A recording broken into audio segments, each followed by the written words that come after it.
This is an HR program on demand, a living seed capsule of work life and workplace coming live from a rooftop in Stockholm, Sweden. It's me, Ann-Marie Andrich, and me, Katarina Berg. A vodcast, if you like, on HR, straight across the counter. Sponsored by HR The Real Deal, HR by HR for HR. Hello, Hedvig. Hello. Welcome to the VOD and this beautiful day on the rooftop. Beautiful day. Finally. Finally. A bit windy, but... A bit windy, yes. My dear, we're so happy that you're here. I think you have a remit that is so interesting. And I know that what you do is actually, the topic is on everyone's agenda today, regardless of business, regardless of company. What do you actually do at Spotify? What do I actually do? I think, in my opinion, I might have the best job in the world, maybe, possibly. So I'm heading up the Center of Excellence for Skills, Team and Leadership Development here at Spotify. I run a small team within the bigger greenhouse team, the Learning and Development team at Spotify. And when did you start? I started a little bit more than 3 years ago. So headed straight into the pandemic. But fortunately, I had some relationship with Spotify before that as a consultant. So I had some working relationships built up already. Perfect. And you mentioned greenhouse. Yes. Why do you call it greenhouse? Why is it called a greenhouse?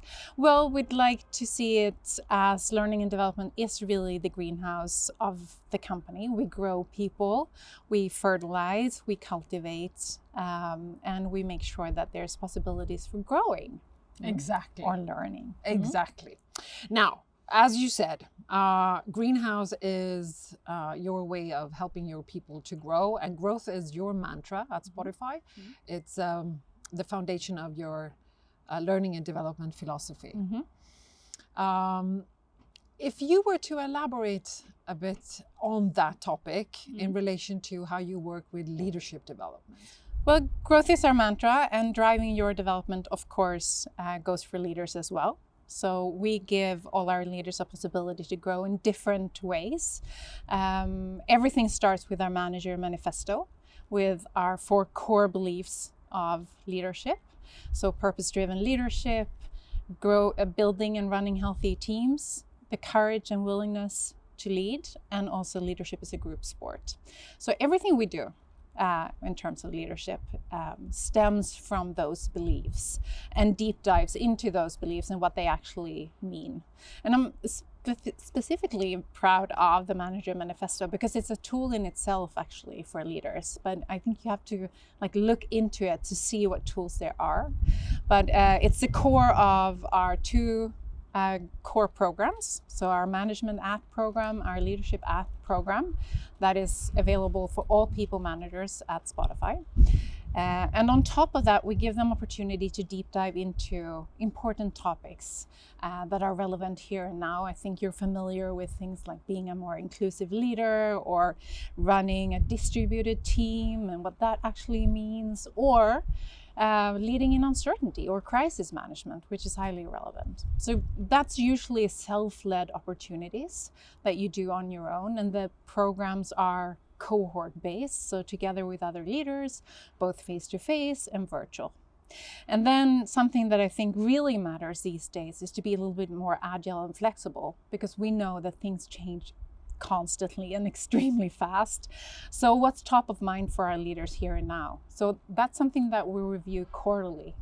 And then we offer booster sessions. So 90 minutes fast, sort of almost like forced reflections for our leaders on topics like unlocking leadership mind traps in complexity, or how do I hold people accountable but with compassion, or fearless teams, so psychological safety. How do I actually implement that in my team? So things like that. Fantastic. And the boosters, are they virtual or how do you? They're all virtual. They're all virtual. Most of our programs for leaders are virtual, except for our Leadership at program, which is a combination. So that's both face-to-face, and then we do some follow-ups virtually with their coach that they can sort of meet and talk about their day-to-day challenges. Right. Fantastic. Like a smorgasbord of Exactly. a lot of different offerings that you have for A buffet, and Yeah. both with others and then also self-led reflections. Lovely. You mentioned in the Manager Manifesto, one of the 4 core beliefs you talked about leadership is a team sport. Or building and running healthy team, and then we Right. have leadership as a group sport. Group sport, sorry. So Group they're sport. quite like, of course, everything goes into each other and they build on each other, of course. But building and running healthy teams is really close to my heart personally, working with team development for a long time. But also because it's highly relevant for all businesses today and for the future, I think. Because it's in teams we organize, right? Right. And it's also in teams that where learning happens, because learning is relational. And of course I can go to a course as a leader or an individual contributor, but it's in the teams where I test my learnings and I develop as a person and grow. Right. It's in the relationship with someone else. Right. So it's a way for us, doubling down on team development is really a way for us to double down on the competencies we want to build for individual contributors or band members, as we call them, and for our leaders. So we do that, I would say, quite extensively if you compare to many other organizations. So we focus, of course, on leadership teams, which I think a lot of organizations do. We talk about building high impact lead teams. We talk about shaping the leadership rhythm for our lead teams so they know to build strong teams. And to sort of spread that awareness out in the business.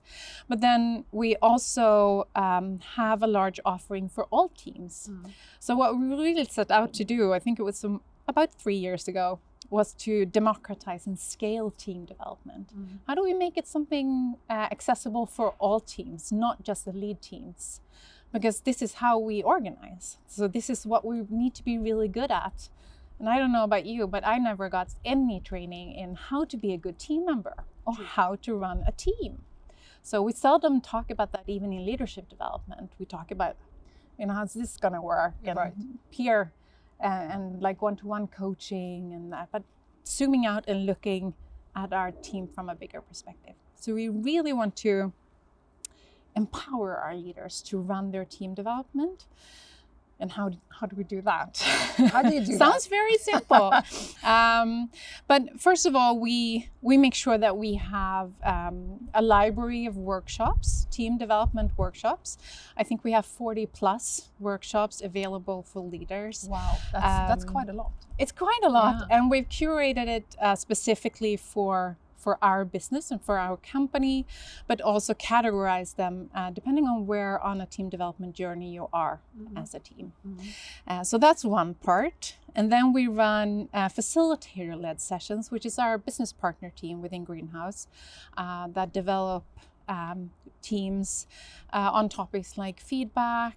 It could be trust and collaboration, psychological safety, polarity thinking. We're operating in a complex environment. Exactly. But what I'm mostly proud of is our fast-forward teaming concept. So we talk about democratizing and scaling. That also means that we can't be there all the time as Greenhouse partners supporting our teams, and we can't buy it on by vendors either. Like an off the shelf. Off Right. the shelf. Yeah. And we want it to be personalized because no team is exactly the same. So they need to run it by themselves. And how can we do that in a fast way and get them up and running fast? Because I'm sure you also already know by interviewing so many people from Spotify that there's a lot of demands on Spotify teams to deliver results on day one, basically, and do it intensively over a period of 6 months. So how do we get them running fast and understanding what they need to do to be efficient and productive as a team? So we created something called Fast Forward Teaming, as I mentioned. Which is digital team development journey with 3 measurements. So they actually measure where they are as a starting point and another 2 measurements to see the progress. And they run workshops themselves. And I would like to say self-led, but maybe the correct term is team-led actually, because the team runs it themselves with a virtual facilitator or a digital facilitator that someone's recorded who actually walks them through the process of discussing their results together. Amazing. Amazing. It is amazing. I'm quite proud, actually. Yeah, I see that, and you should be proud.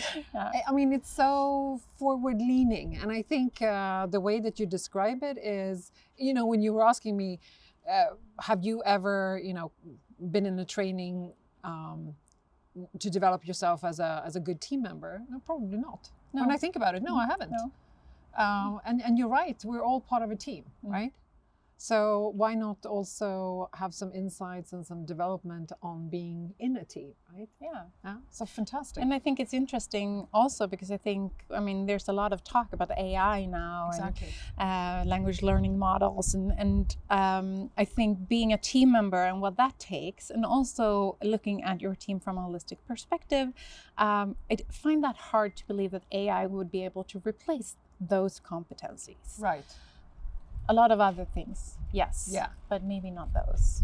Cool. Excellent. Now, just out of curiosity, with this buffet of trainings that you have, both virtual and also facilitator-led, how do you know as a band member which ones which ones are fitted for me, or how do you choose? What is the process like?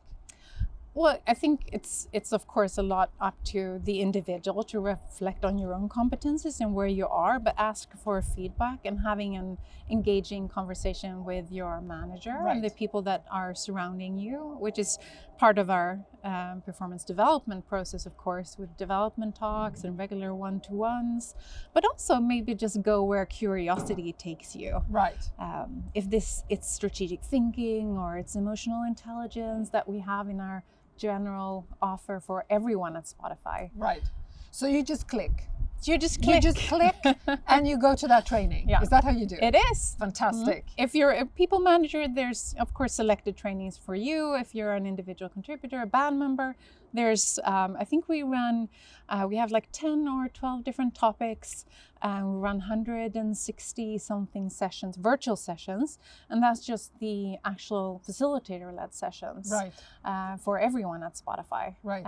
And then of course we have a lot of self-led content on each of those topics, depending on what you are as a person. Yeah. I mean, some people love to show up in a virtual room and go to a breakout and discuss and reflect, and some people would rather like have a look at a digital learning experience and click through some slides, or even just read an article. Exactly.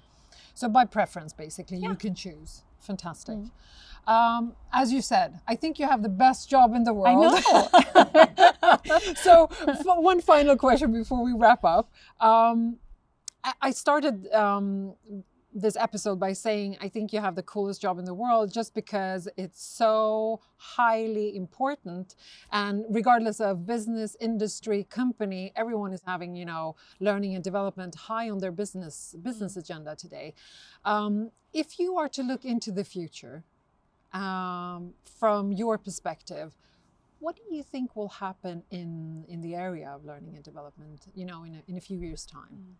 How will it develop? We talked about AI. Sorry, we talked about AI. Yeah. I think it's going to continue to be super important. I think with AI, reskilling and upskilling is going to be ever so important, and it's going to be new competencies or enhancing competencies that we as humans possess that maybe AI cannot replace. Right. But also how to handle AI. And for learning and development, it's about asking the right questions for AI, but I also think it's going to support us to be faster in creating content that are relevant for the business.